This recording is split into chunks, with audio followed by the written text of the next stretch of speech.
Good evening, ladies and gentlemen. I'm Alan Counter, director of the Harvard Foundation and a professor in the neuroscience department here at the medical school. It is my special privilege today, and this privilege began yesterday when our guest arrived, to serve as host for our distinguished guest. I've had the privilege of introducing her before, so perhaps some of you in the audience were part of the earlier honorary luncheon. But for those of you who were not, I'd like to give you a little bit of information about our guest. And for those of you who were at the honorary luncheon, please bear with my redundancy. Our special guest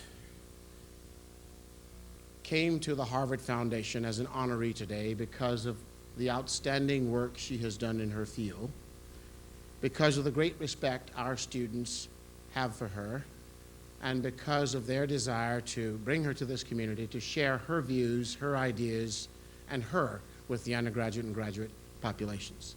It was for this reason that we awarded her today a special award to recognize her outstanding contributions to government, public service, and to intercultural relations.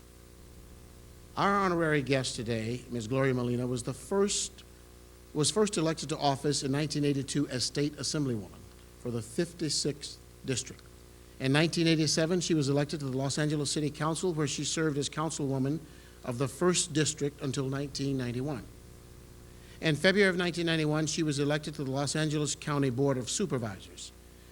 Ms. Molina is the first Latina in history elected to the California State Legislature and the Los Angeles City Council and the Los Angeles County Board of Supervisors. Prior to being elected to public office, Ms. Molina served in the Carter White House as Deputy for Presidential Personnel. After leaving the White House, Ms. Molina served as the Deputy Director for the Department of Health and Human Services in San Francisco. With a reputation for candor and independence, Ms. Molina is known for her strong, issue-oriented style and her commitment to community empowerment. Noted for tenacious and effective leadership in the fight against sitting a prison in East Los Angeles, Ms. Molina has a legislative history in standing up for the average citizen against almost insurmountable odds. In the State Assembly, she introduced bills aimed at protecting consumers from unfair bank charges, insurance redlining, and utility company ripoffs, as well as legislation that protected tuition-free community colleges and the safety of children. She has had a variety of bold new ideas in terms of policy, and I'll let her share those with you. But just in terms of her personal background, I'd like to share with you that Ms. Molina is the eldest of 10 children. Her father is a retired laborer, and her mother is a homemaker. Ms. Molina is married to Ron Martinez and has one daughter, Valentina. She has done many different things in Los Angeles. She represents a very large area, and she'll tell you about some of those cities, including Azusa, Baldwin Park, Bell Gardens, Commerce, El Monte, Huntington Park, and a number of other areas. But I think you'd rather hear her talk than myself. So at this time, it is my privilege to recommend and to welcome and to present to you our distinguished honoree from the Harvard Foundation of today, March 7th, 1994, the distinguished Supervisor of Los Angeles County, Ms. Gloria Molina.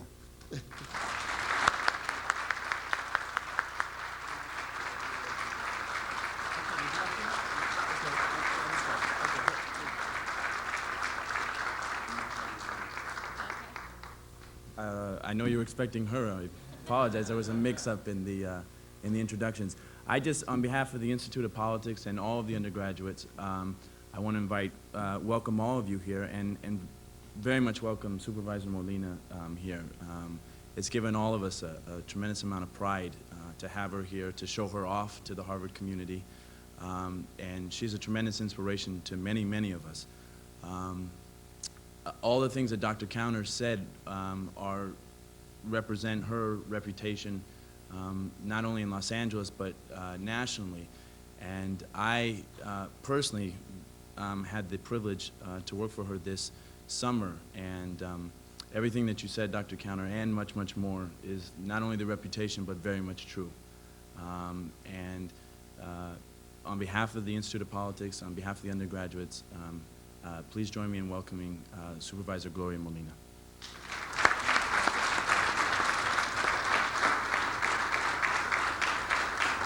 Gracias. Thank you. Thank you. Buenas noches. It's a pleasure to be here, and I certainly want to thank Andres for being a part of it. He served as an intern in my office, so he's had an opportunity to work with me. We work side by side on very important issues in our community, and I want to thank the Raza students, Javier and everyone, for extending the invitation as you did. This has been an exciting day. I've met some outstanding people that I hope are going to be rolling up their sleeves very soon and heading back home and getting involved in the important issues of public policy. It's a tough job, but it needs to be done. I also want to express my gratitude to Dr. Counter for having the foundation bring me out here to meet with you, and certainly for the award. When you look at the people who have received this commendation, it's a pretty outstanding list, and so I'm very honored to be a part of that group. I said earlier when I received the award that I really wanted to receive it and on behalf of my community, the Latino community, because I see it as an award about what I've accomplished and sort of the empowerment of a community. Hopefully that's what I represent, because that's a very important part of who I am and what I'm about and what the future of my community is about as well.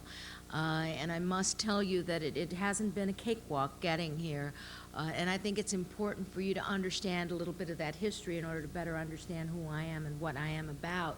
I must tell you that I am one of those individuals that came into politics not having a tremendous, sort of having a disdain for the political operations as I saw them. An outside critic, someone who felt very strongly that I had no room or stomach for a politician. Kind of a lot of the same criticism that most people have, unfortunately, of our profession, which I can now say is a profession since I've been involved in this elected office for a number of years. But before that, I was very turned off to the political system and basically was an outside critic. I came out of kind of the student movement, the Chicano movement, the feminist movement. I was all set to criticize everything and anything that stood in our way. But I learned very quickly, as most of us hopefully will learn, that we need to understand how the political system works. We need to be a part of it. We need to be a part of making it change and forcing it to be much more respectful to the diverse populations that it is serving. And so since then, I've been involved in that kind of an agenda. I certainly never saw myself as someone who would be sort of on the front lines. I always thought of myself, I'm a very opinionated individual, have an opinion about almost everything, and I know that that's usually not the way you get into political office.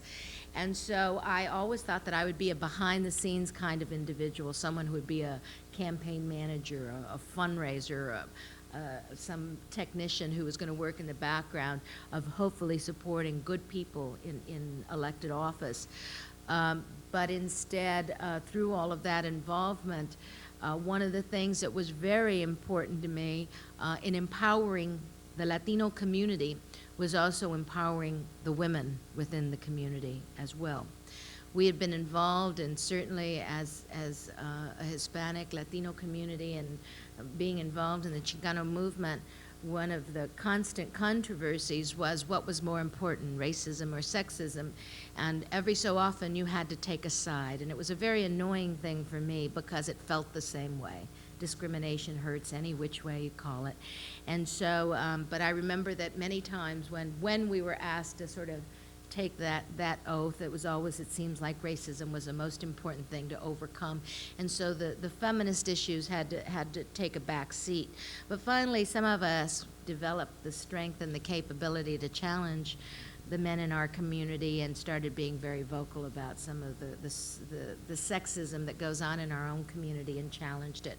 So as I was involved in a lot of the activist issues within our community about empowering our neighborhoods and our people, I was also involved in a very strong feminist kind of movement as well, and trying to show to my community that it was important that racism or any kind of discrimination, whether it be sexism or racism, was something we needed to combat together, and you were never going to have any harmony in the community until you understood and respected that kind of an agenda. But I'll tell you, when you're inside duking it out with some of the guys, it's not an easy position to take and hold, but it's an important one. And it's interesting because I was a part of a movement of people who really wanted to see good people get into public office, Latinos who would truly represent our community. And I worked very hard on their campaigns. I learned with some of the best, shoulder to shoulder, on many a campaign in the East Side, on many of the issues of empowering our community. And it's interesting that within that framework, as I was doing an awful lot of that work, anyone else or in any other kind of situation would have said, well, gee, she's paid her dues, she should be given an opportunity to sort of move up in the ladder, as they say.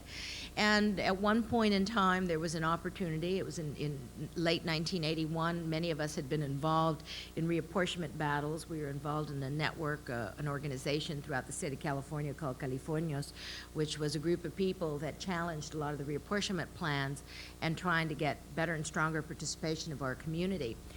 And what was interesting during that time, as we had opportunities to build more elective offices within the Latino community, it was a matter of who and how we were going to organize our community to run for these various seats. Well, a couple of us as Latinas decided that we wanted to see about electing the first Latina in the U.S. Congress, and so some of us approached our male colleagues in our endeavor, and we asked and talked to them about it. Little did we know that they had already decided who was going to run for all the open congressional seats, and it wasn't any of us. And so we were summarily dismissed and on our merry way. But as it turned out, and in my own backyard, one of the assembly seats opened up, and so I was one of those who had been leading the charge about getting a Latina elected. And so some of the other Latinas that were supporting me decided that we should make a decision to run for this seat. And while we can't get the first Latina ever elected in the U.S. Congress, maybe we can get one elected to the state legislature. And when you look at 1982 and the huge population that we represented in the state of California, it was pretty disgusting and discouraging to many of us that Latinas had not been a part of the state legislature of key public policy positions where tough decisions or important decisions are made that affect our everyday life, and we're not at the table. And so I decided to stand up, and I went back to my colleagues, those that I had supported for a long period of time, and said to them, you know, in the past I've been supporting you, and I've been licking and sticking all my way through these campaigns, working hard, and now I've decided to run for office, thinking that they was going to say, right on, Gloria, you know, let's go out and beat the bushes for you. Well, that's not exactly the way it came down. It was the latter, sort of, we already decided who's running in that seat, and it isn't you. And again, they tried to dismiss me, but it was at this point in time that I decided to say, wait a minute, ya basta. It's time to call it as it is. And I decided at that time that I needed to challenge the men in my community, a lot of the politicos, and I decided to run for office. I think that one of the things that I had done effectively during all of those years is that I had picked up a lot of skills along the way. I'd also picked up a lot of support and knew a lot of folks that would be willing to support me. And also the issue of a Latina being elected was an important one. And so I had to challenge the Old Boys Network in my community. And it was tough, and it was difficult, and it was a very, very difficult campaign, but we were able to beat them. I ran against an awful lot of money. I ran against all the key endorsements. I ran against all the special interests. But I was able to do something that I've been doing ever since, and that is to organize a very effective grassroots campaign. I walked the entire district 1.5 times. I mean, I knocked on every door. I developed armies of people, and collectively we went out and we canvassed that entire community. We listened, we formulated strategies and plans that we thought would be effective in order to bring about a change in the community, and we succeeded. And so that is how I became the first Latina ever to be elected to the California State Legislature, which I consider to be a very, very proud moment. And it is since then has armed me to continue to challenge the system, because every so often it's a very intimidating situation, and it's a difficult thing to do. But I think that each of us, particularly as minority members of these communities, have to recognize and understand that it is a challenge that we must make. But if you're well prepared, well armed, even against all odds, you have the capability of overcoming all of those obstacles and doing like I did, getting elected to this office. Presently, I serve on the LA County Board of Supervisors, which in and of itself has also been quite a battle. The battle, of course, isn't just about a campaign, but it's been a battle about how to empower our communities.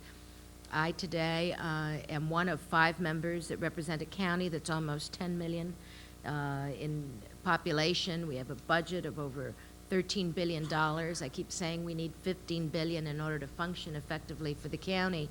It's a very, very powerful position. In LA County Board of Supervisors is for the majority for decades after decades, it's been run by 5 white men who were always elected and reelected to office. Even though our population represents well over, at that time 35, now almost 40% of the population is Latino or Hispanic, we never had an opportunity because of the way those districts were apportioned out or reapportioned. We had to challenge that. We challenged it all the way to the U.S. Supreme Court. They fought every step of the way. We were very effective. Luckily, the system worked for us. We had some outstanding lawyers that worked with the Mexican American Legal Defense and Education Fund, as well as the Justice Department, that were all a part of an effective strategy. We're able to challenge the Board of Supervisors, and they, by law, were forced to redraw those lines. Once those lines were redrawn, there was an opportunity for one from our own community to run for that seat. And it was a tough battle, as usual. My battles are never easy ones, but we were successful. And today I serve as one of 5 members of the LA County Board of Supervisors. Since then, I have been joined by Yvonne Brathwaite Burke, who is the first African American woman ever elected to this Board of Supervisors, and so we're changing the color of the Board of Supervisors and also sort of changing the priorities as well. I think we bring a different perspective, one that is probably hopefully is going to bring new and creative ideas. We think we're a positive factor on the Board of Supervisors. I am one who has been a longtime critic of how the system works and will continue to do that. I think that's my role in life. But it is one of those, it is a criticism not just to be negative, but to be positive. How can we make the system more functional? How can we develop a better partnership with the electorate? I think that we have an awful lot of work to clean up the reputation of elected officials. And there's a lot of things that we do ourselves, to ourselves, that hinder that relationship. And so we've got an awful lot of work to do. So I am one who is constantly trying to get all of the perks out of politics. I am one that is trying to get the special interest to not be as controlling. And trying to find the ways to reform the system to be more open and to operate more in public light than they do today. And I must tell you, that is not the way politics is played in California. I don't know how it is out here or where you come from. And so there are a lot of politicians that like it just like it is today and enjoy serving in that fashion. I think that we need to build a stronger partnership with the electorate if we're going to really motivate people to vote and participate in the political establishment. We scream about it at every election, but you know, that's about it. We never really roll up our sleeves and trying to sort out all the work that we need to do.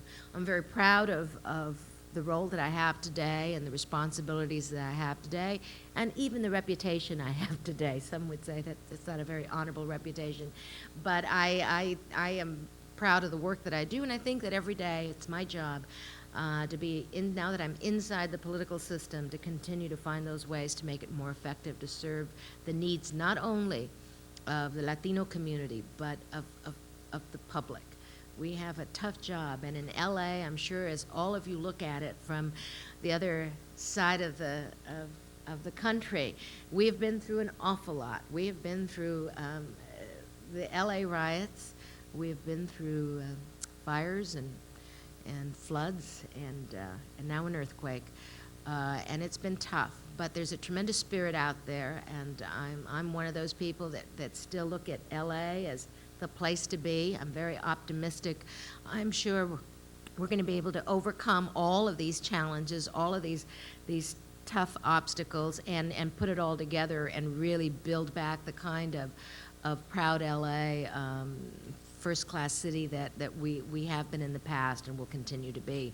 And so hopefully many of you, as you look at Los Angeles and start, you know, studying us as models of what's going on and all the case studies that go on, will hopefully formulate ideas that many of us can learn from and implement as we start implementing public policy, and that hopefully some of you will join us out there to be advisors to many of us that need an awful lot of help to make it better.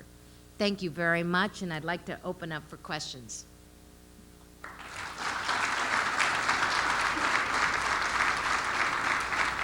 You want to handle the questions? Yeah, Okay. we just want to ask, there are 2 mics to ask any of the questions you have on your mind. We welcome all types of questions.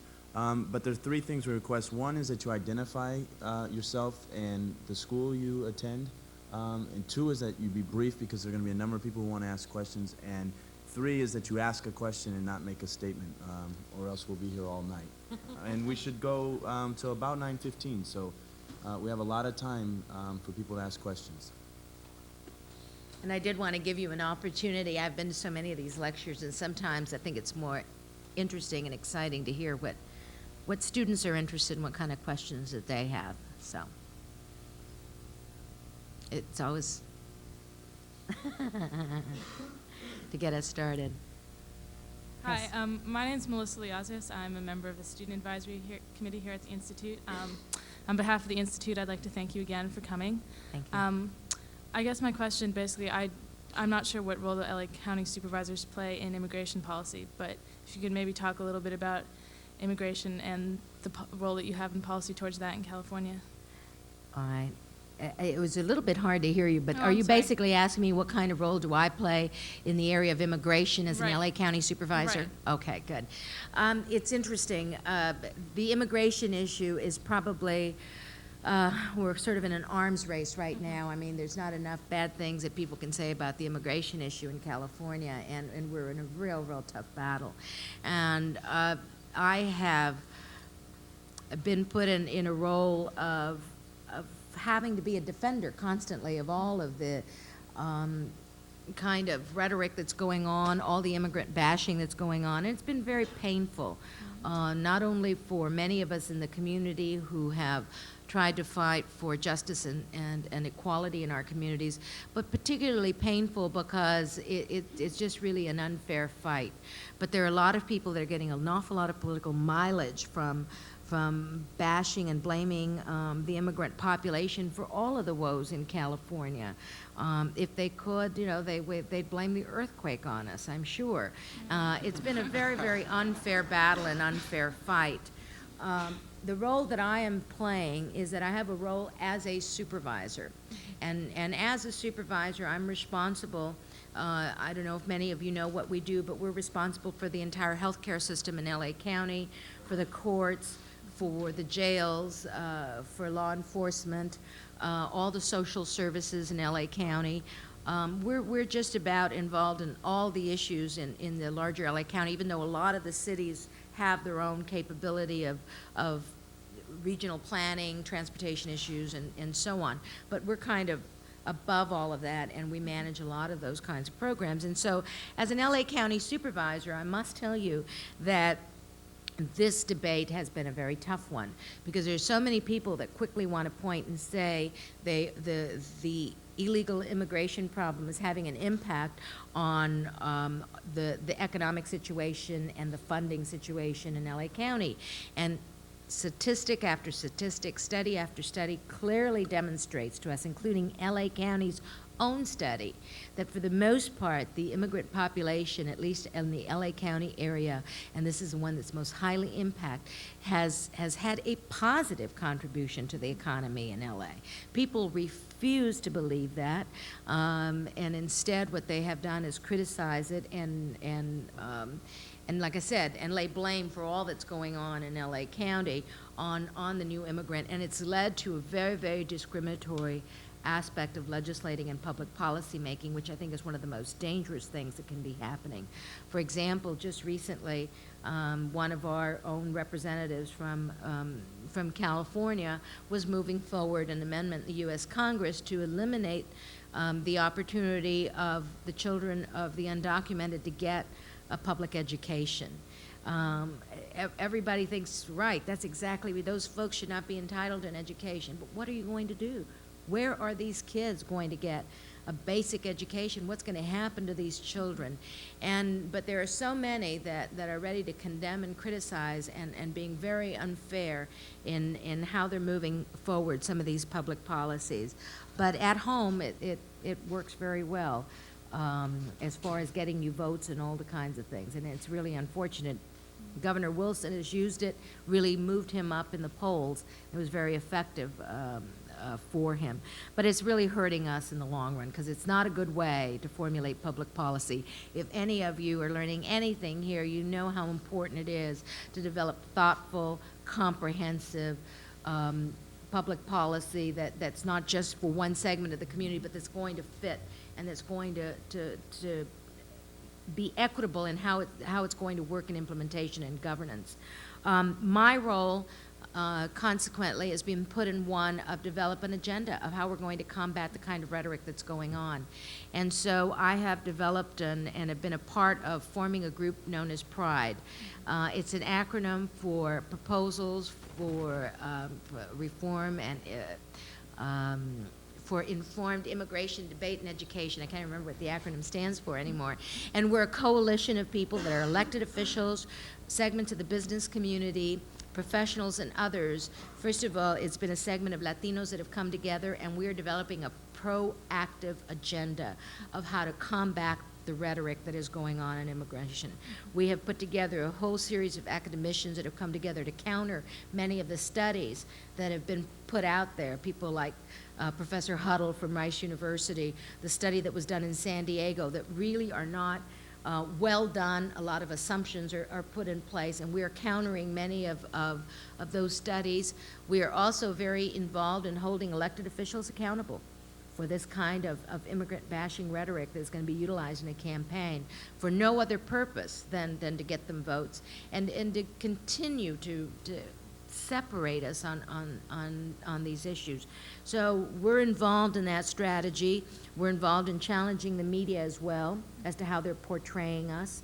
We're involved in coalescing other groups that should be interested in this issue. We're trying to get women's groups and Children's Defense Fund and others that are involved in these issues to unite with us because of the real impact it's having on women and children. And we're certainly trying to get the Asian community to coalesce with us, the African American community, and many of others, because in the long run, we're going to be developing is a policy that's going to be very, very discriminatory. And I think we all have to understand the implications for the future. So I have one role in public policy, and I'm trying very hard to function and to make sure that services are accessible and to the people in my community, that we aren't going to be stopping people and asking for their legal documents when they're in the emergency room and those kinds of things. And also trying to put out information about the cost benefit, because there's a lot of people that, like Pete Wilson, who are saying, cost us $3 billion, and not telling us how he came to those figures, and challenging him on those figures. And I'm also, and we're also very, very interested in, of course, doing the other work that I'm doing with Pride. So I'm very involved, and I think there are many of us that are going to have to we have to take this role on and understand that we're going to be in a real tough situation. And I think that California is going to sort of be the test as to how they're going to float this immigration issue. And I think it'll duplicate itself in all of the other, certainly in all of the Southwest states, but we're going to see the same kind of problems probably emerging in the Northeast as well when you look at cities like Boston, and you look at cities like New York, Chicago, and others that are having a lot of similar problems. And the minute they get into an economic slump, you know who they're going to pin the blame on. So it's a tough job. Thanks. Thank you. My name is Emmanuel Bediako, and I'm from the Kennedy School of Government, and also originally from California, Los Angeles, so Good. welcome. My question is I have two questions. First is, could you give us a flavor of some of the new perspectives that you've brought to the Board of Supervisors, specifically some of the new priorities that you might have sort of introduced? And also the second one is, what should a credible immigration policy look like? Okay. Well, as far as some of the proposals that I have promoted within the LA County Board of Supervisors is one, accountability. I really feel that the budget is the real document of public policy. It says who we are and what we're about and what our priorities are. In the past, the budget has been treated as some kind of a secret document that is built for the bureaucracy. And what I have done is try to create a more open process of how people participate in the decisions of the budget. We've created forums, we've gotten more involved, we made a budget that's easier to read than something that's disguised. We really want to bring it out into the sunshine and make it a functional document for the people of LA County so they can tell us what's most important to them and that they understand how we're spending our money. And so that we can build that partnership, because the reality is we really need that electorate and that taxpayer to support us if we're going to maintain the programs that we need to put in place. I've also been very, very involved in trying to bring sort of what I say, ethics reform and trying to eliminate a lot of the perks.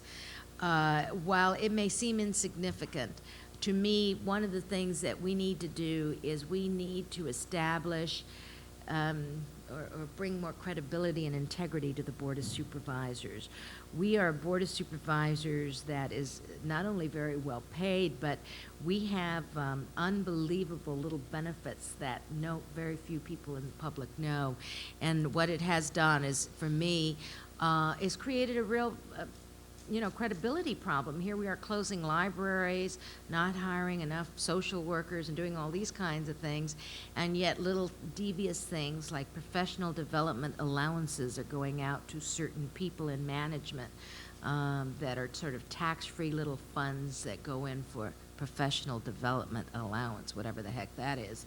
Little devious things that go on. So I've been calling on those. It doesn't endear me to many of my colleagues, but it is something that's very important. I think that we need to be straightforward with the taxpayer.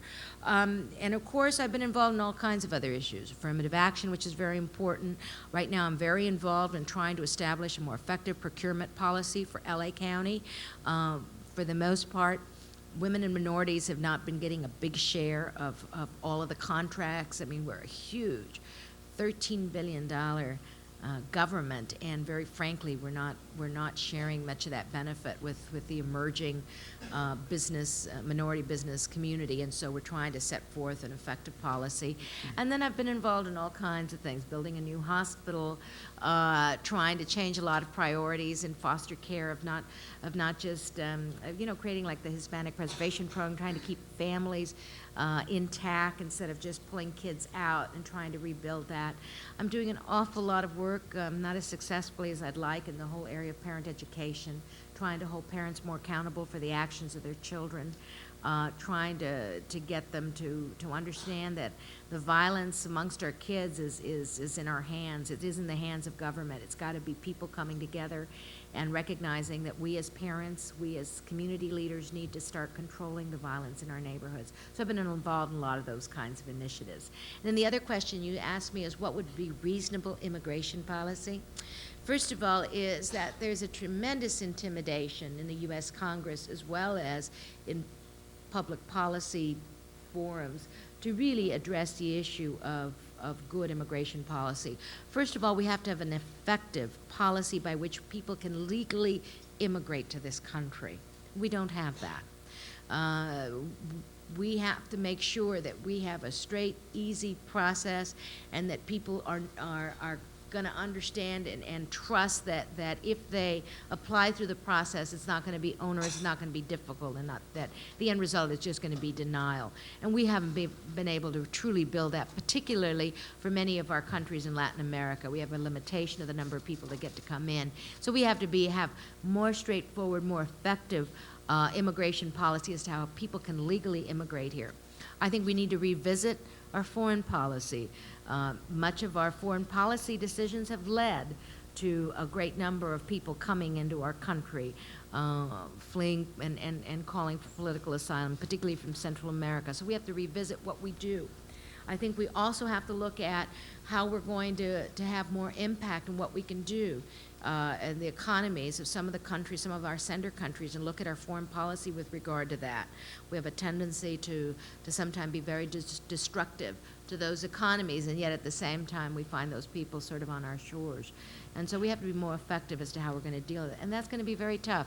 This is not the environment from which good, effective immigration policy will come from, though, is that everybody has to kind of take off the war paint before they can really sit at the table to start formulating effective immigration policy. The kind of environment that we have today with all of the ugly rhetoric and bashing that's going on is no way to formulate policy. So hopefully we can overcome this very ugly period of our time so we can eventually all come together and recognize that we need to formulate effective policy. We have to control our borders. We have to make sure that we're, what our foreign policy is going to be and the kind of implications for it. And then we're going to have to understand what the real statistics are and not just say, let's let immigrants come over when we need cheap labor, have a tough economic situation, and all of a sudden we turn the tables on them. We have to be more conscientious of what our actions are. We have a tendency not to be as responsible in that regard. Yes, sir. Hi, good evening. My name is Marcos Gonzalez. I'm a second year at the business school. I'm also from Los Angeles. I have a question. There's a money constraint, I guess, in a lot of cities and counties, et cetera, all over the country, dealing with the budget. An idea that's gaining momentum now is privatization of services. Briefly, what kind of services do you think can be privatized in the County of LA? Which should not be privatized by, under any circumstances? And what kind of impact would that have on the minority community in LA? Well, the thing is that first of all, we have to figure out how we're going to operate within the framework of the budget that we have. I think we need to develop a better dialogue so that the constituent, that the taxpayer knows exactly how their money is being utilized in government. We have a tendency to want everything and not be willing to pay for it.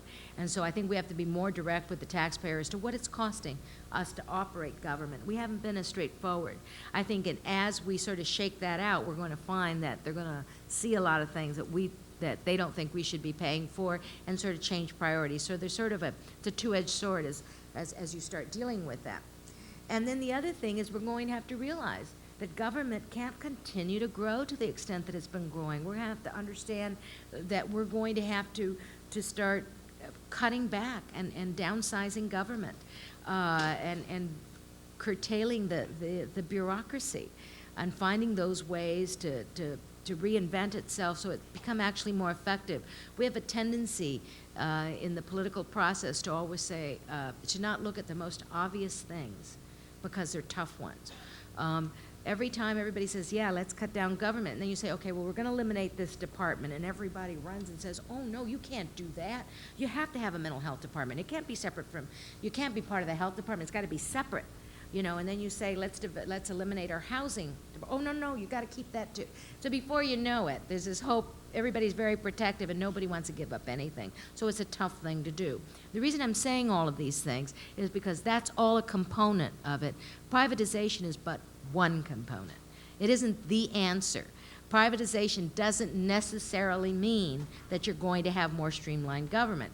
People want to believe that. But everywhere where we have privatization, that's not normally the case. In LA County, we have a lot of aspects of county government that are privatized. And some of them are good, and some of them are not so good. We've put out contracts to repair all of our vehicles. And that has turned out in certain departments to be very effective. In others, it's a disaster. We have a privatized services for as far as cleaning our buildings. That looks fine. It comes in cheaper. It costs us less. But guess what? They don't pay health care insurance.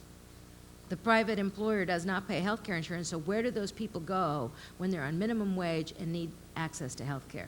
They end up in our county general, and so we end up paying double for it. So it isn't as clear and clean as it should be. Some areas can be privatized effectively, and we should look for those opportunities to do so. But some areas don't automatically, the savings don't happen. I'm part of the Metropolitan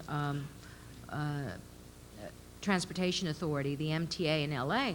We give out private contracts all day long to build our metro system.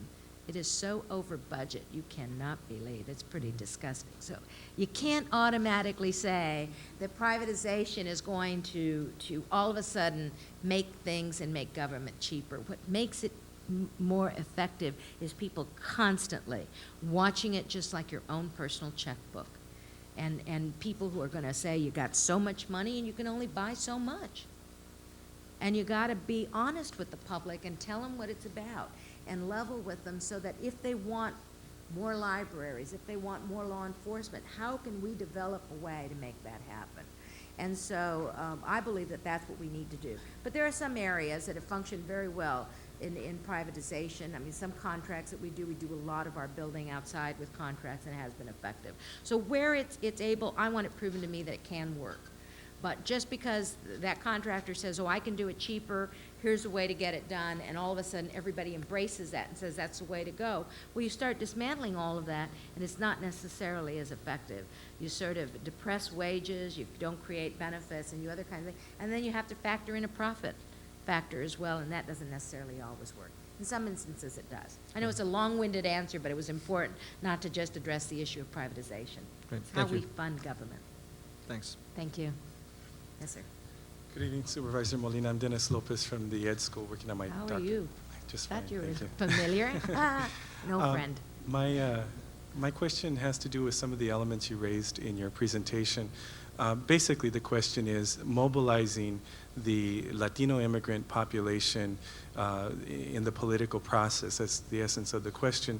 But you also raised a couple of matters. First of all, you gave a comment with respect to your involvement in the Chicano movement. So obviously I'm interested in how mobilization of Latino immigrants affects that in the political process. And then you also mentioned the multicultural characteristic of your district and perhaps of all LA County and California, the larger impact then of the mobilization of immigrants in the political process. And then finally, in defense of Latino, immigrant, Asian, any immigrants' civil rights, how can those be protected in the environment, as you mentioned, that of so much immigrant bashing, be it policies of police departments or immigration, naturalization, and border patrol? Yeah. Well, the reality is that, like I said, the outcome of public policy created in this environment is not going to be effective. What you're going to have is you're going to have a trampling of all of those basic rights, and that's clear. I mean, when you look at some of the proposals that Governor Wilson has put forth, denying citizenship at birth, I mean, that's totally unconstitutional, and yet that is one of his proposals. Trying to point out and say, you know, the undocumented population is not paying for the education of their kids. They're not making a contribution. You tell me which taxpayer can afford to pay the full tab for the education of their kids. Not one, hardly any.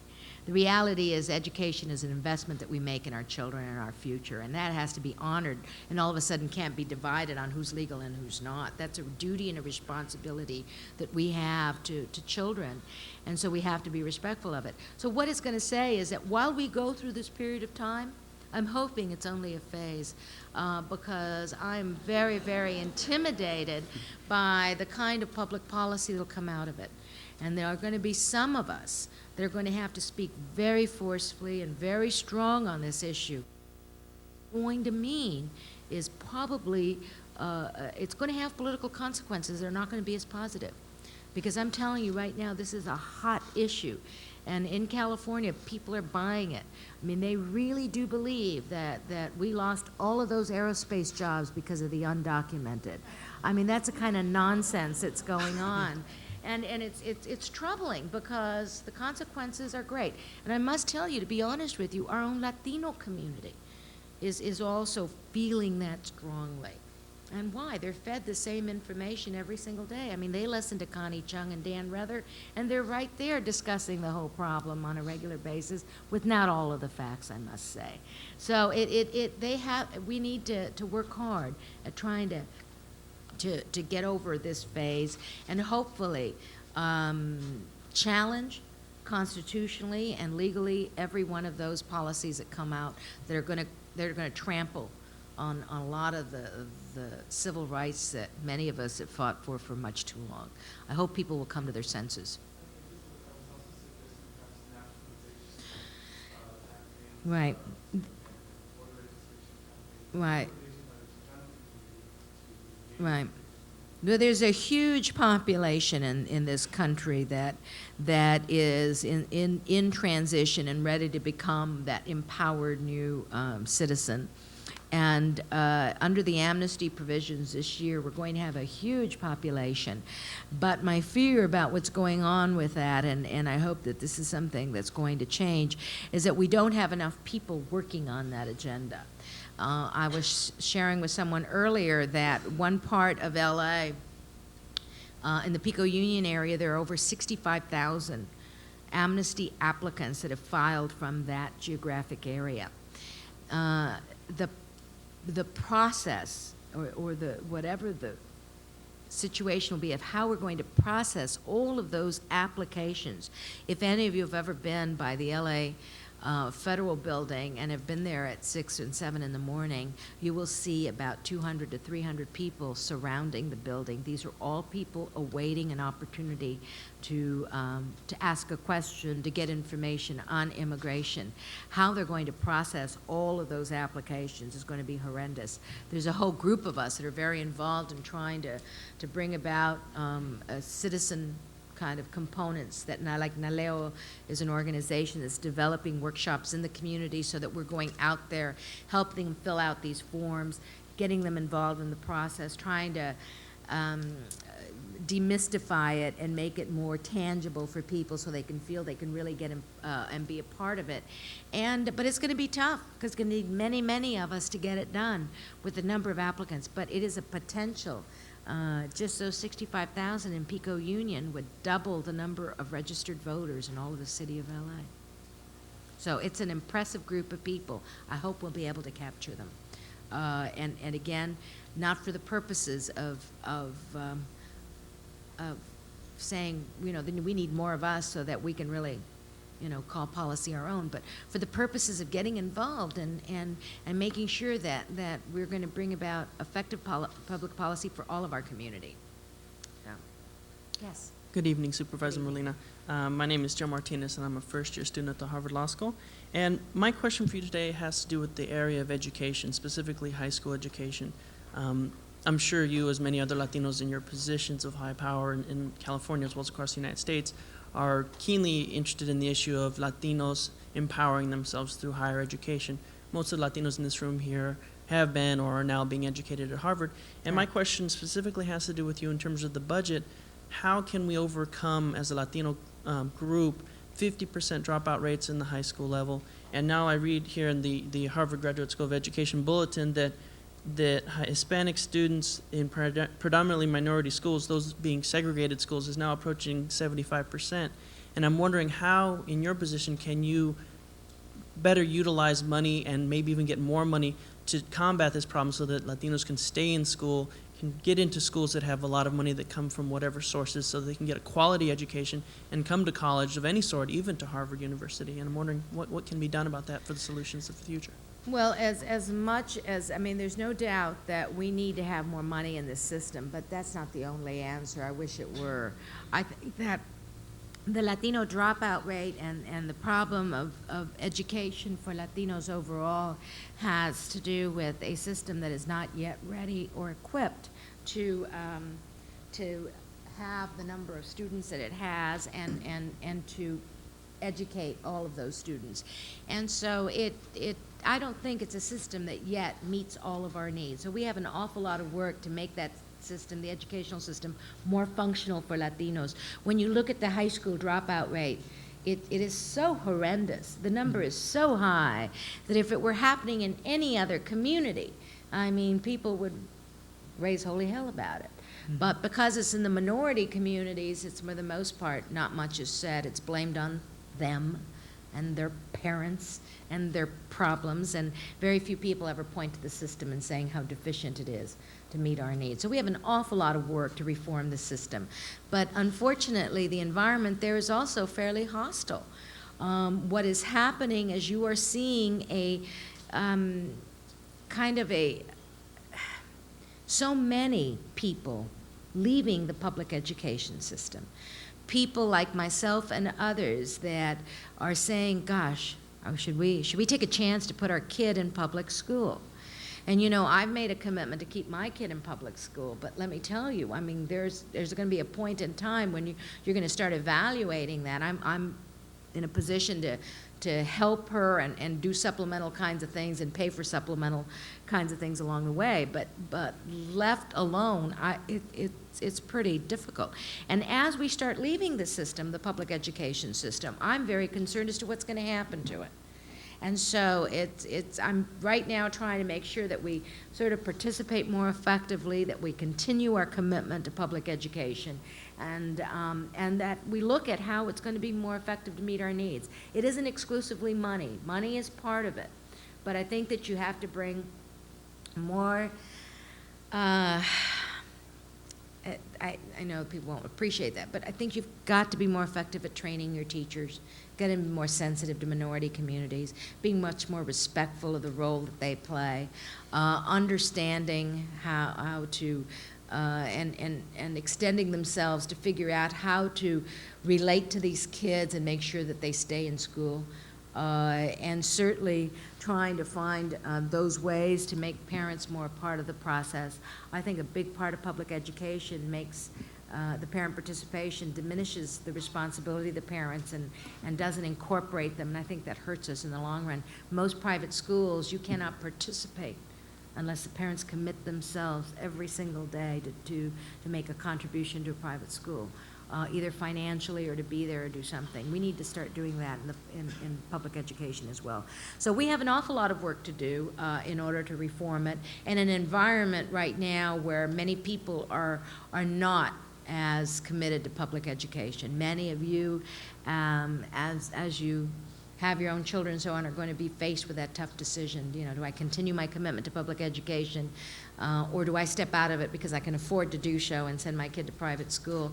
And what we start doing is we're going to start creating an unbelievable problem in our whole public education system.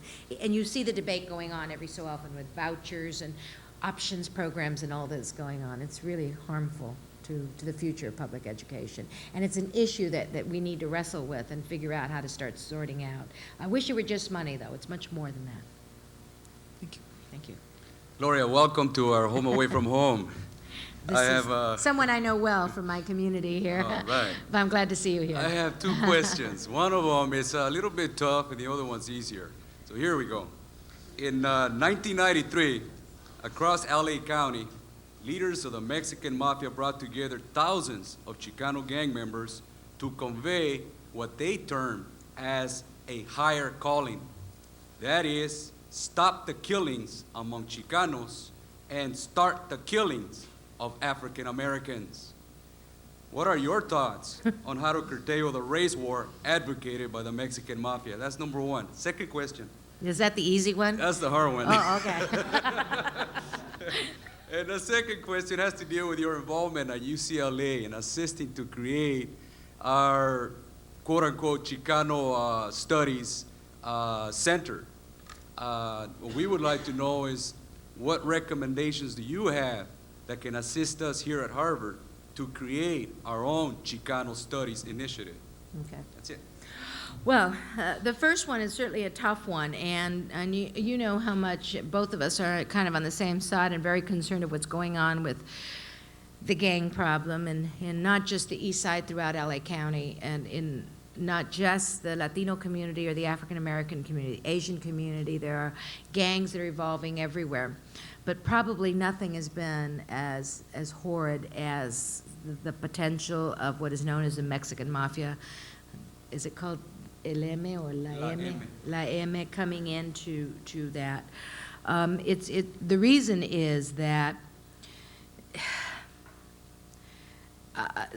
they are controlling what's happening in our neighborhoods from our prisons, and if any of you feel, it's very discouraging to say that. There are a lot of kids, unfortunately, in our communities listening to these folks. Unfortunately for them, these are their role models, not good ones at all.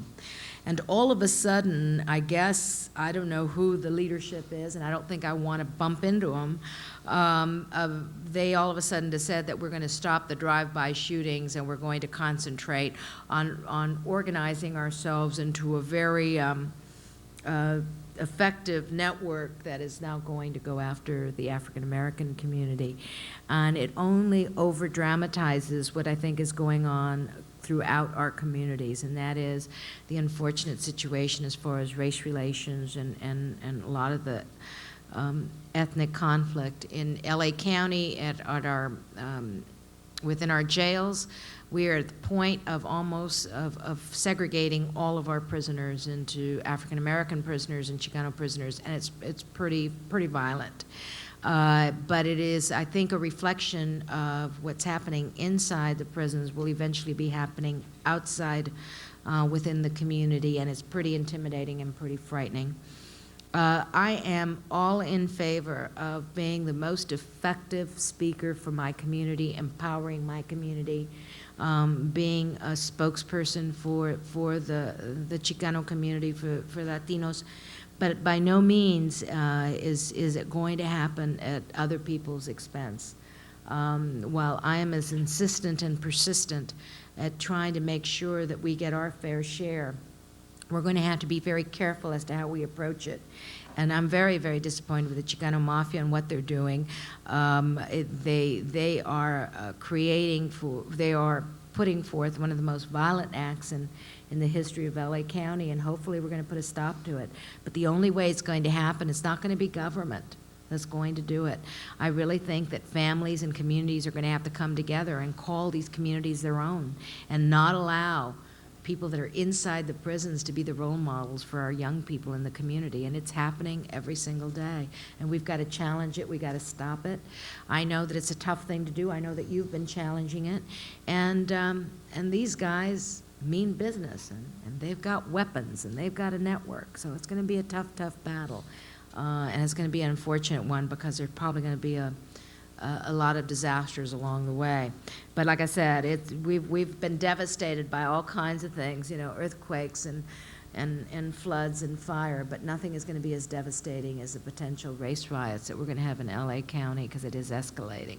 But again, hopefully what's going to stand up against it is going to be an army of many of us who are not going to tolerate it and make sure that never does happen in LA County. So hopefully all of you will join with us in those efforts.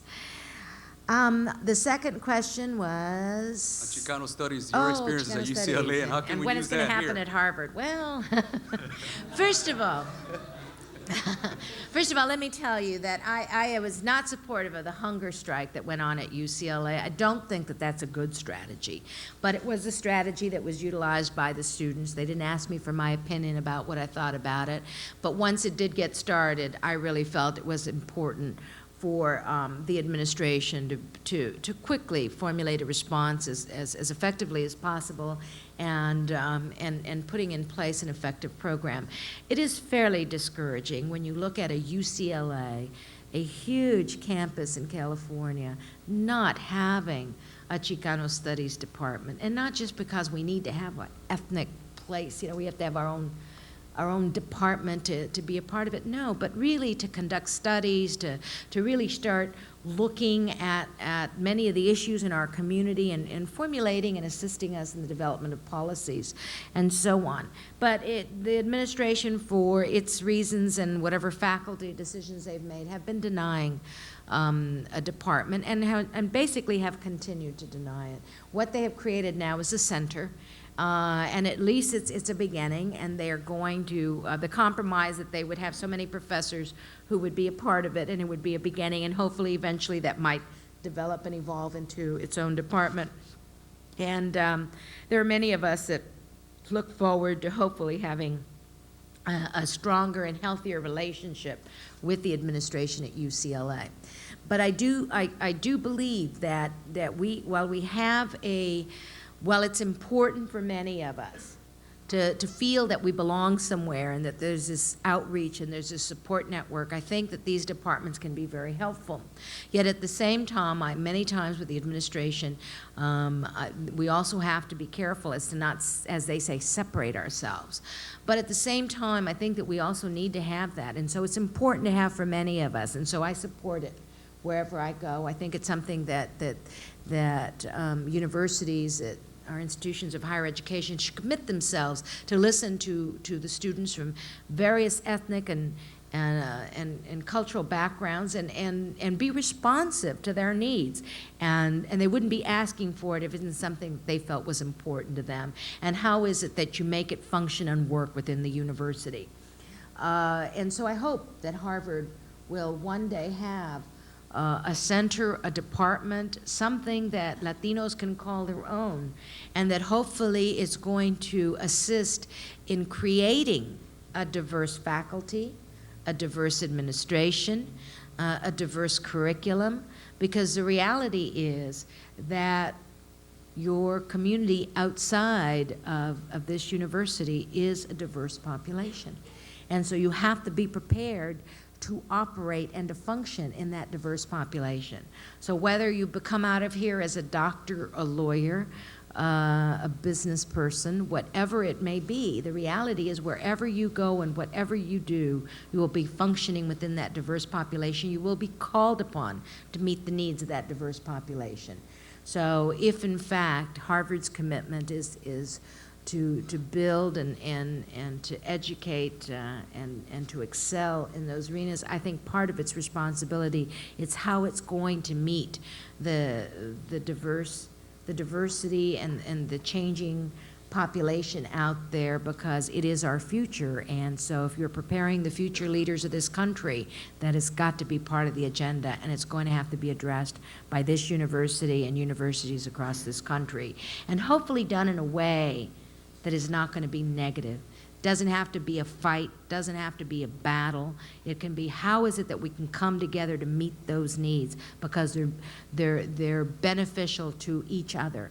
And like I said, if communities, if here, as you sort of sit in your ivory towers, which you probably may resent, but the reality of where you have an opportunity to think and to come together and to bring your creativity, and how is it that we can sort out all of these problems, like what's going on in LA, and how can we become and understand and respect one another's needs? It's a tough job. It's going to be the biggest public policy issue of the future, is governing a diverse population, meeting its needs, building the resources, getting people to feel a stake in the system. It's going to be the toughest job, and you won't be able to implement any kind of public policy until you start putting in place those solutions. It's a real challenge of our time. So hopefully Harvard eventually is going to reckon with that issue and start putting together in place those ways to achieve diversity across the board in its student population, in its faculty, and in its administration. So I know that you like to be applauded for all the good things that have been done up to now, and we all thank you, but there's, we always say, much more that we've got to do. So good luck. All right, thank you, Gloria. Thank you.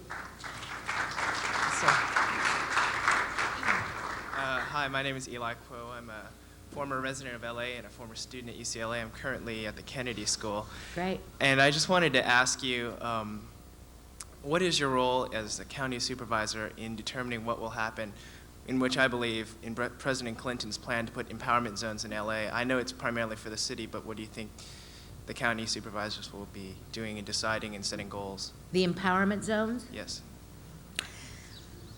Let me see, how can I, the empowerment zones are very important. At least I'm told they're very important. I'm not so sure they are. And there's a big battle going on as to where they're going to go, and there's only going to be 5 in the country, and you know, LA is going to be the one, and what's going to be the outline that they're going to create. And I've been at meetings at Reardon's office, and he's been in meetings at the county, and we've all run around and we're, you know, putting it together, and what's Maxine Waters doing, and everybody's running around trying to sort out what it's going to be. And there's a lot of money that's supposed to come attached to it. It's going to do magical things, and I'm looking forward to it.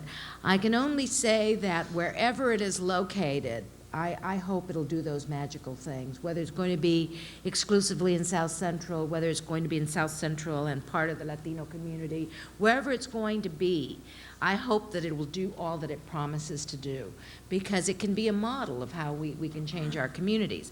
But unfortunately, right now, it's everybody has been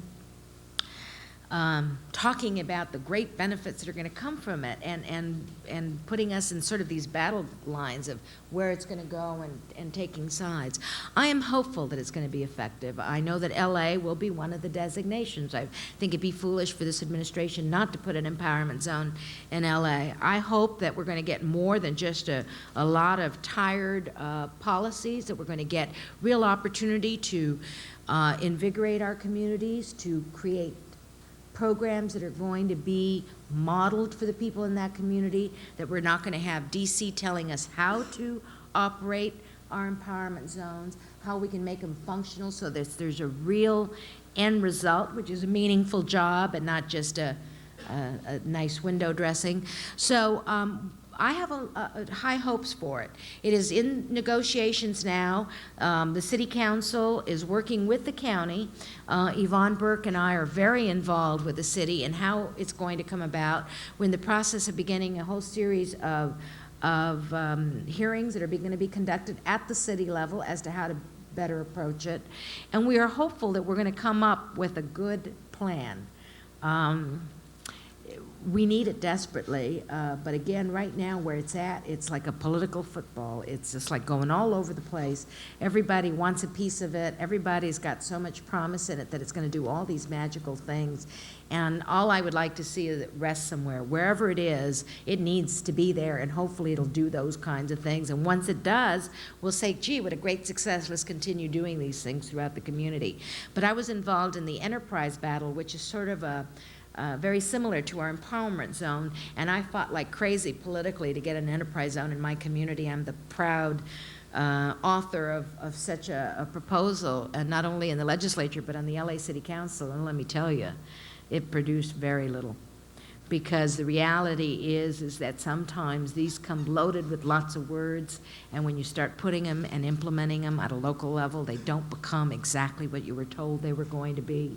There's a tendency to make them so bureaucratic and so difficult that it just doesn't meet the needs of the business person, and they're just not interested. And so I'm hopeful that now the new empowerment zones are going to change that. So I'm looking forward to it.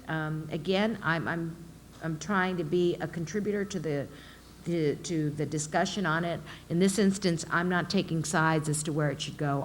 Would be happy where it goes anywhere in LA, because all of LA is devastated right now. We need to put it anywhere where it's going to make economic sense for the business community to invest dollars, to bring in more jobs, to strengthen the economy, and to get young people the kind of jobs that are going to be sustaining jobs, and to rebuild our communities. So I hope that'll happen. We'll see. I know that a lot of you have been studying it, and it's proposing all kinds of miracle repair. I hope it really happens. We'll see. Thank you.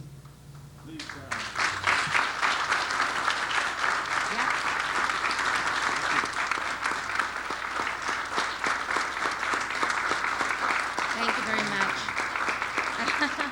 Let me just say, it certainly has been an honor to be here with all of you, and I look forward to having an opportunity to come across each and every one of you in the future and in the work that you'll be doing. And I hope I'll still be wearing my combat boots and out there fighting all of that needs to be done, but that you're going to be part of that army that's going to help us all do it. Muchísimas gracias. Thank you.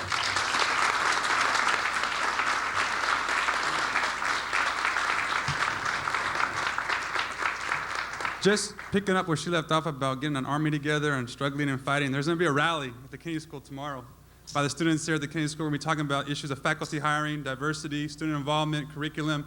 So we hope, it's open, it starts at 12:15. We invite you all to come. There'll be speakers and be banners. We're going to take over the whole forum. There'll be microphone systems, some music. So tell everybody, bring everybody along, and hopefully we can spark something here that'll start to move. Thanks.